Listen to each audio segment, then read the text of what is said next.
Hello, good morning. അപ്പോൾ ഞാൻ ഇന്ന് ഉണ്ടാക്കാൻ പോകുന്നത് ബ്രെഡ് വെച്ചിട്ടുള്ളൊരു ബ്രെഡ് മസാലയാണ്.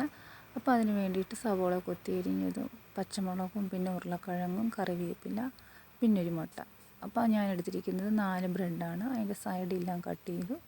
ബാക്കി ഞാൻ മിക്സിയിൽ പൊടിച്ചെടുത്തു. എന്നുവെച്ച് എണ്ണ ചൂടായ ശേഷം എടുത്ത് വെച്ചിരിക്കുന്ന സവോള, പച്ചമുളക്, ഉരുളക്കിഴങ്ങ്, കറിവേപ്പില എല്ലാം കൂടെ നന്നായിട്ട് 2-3 മിനിറ്റ് വഴറ്റിയെടുത്ത ശേഷം മഞ്ഞൾപ്പൊടി, മുളക് പൊടി, മസാല, ചിക്കൻ മസാല ഇല്ലെങ്കിൽ മീറ്റ് മസാല ഏത് വേണേലും നമുക്ക് ഉപയോഗിക്കാം. അങ്ങനെ എല്ലാം കൂടെ ചേർത്ത് നന്നായിട്ടൊന്ന് ഇളക്കി കൊടുത്തു.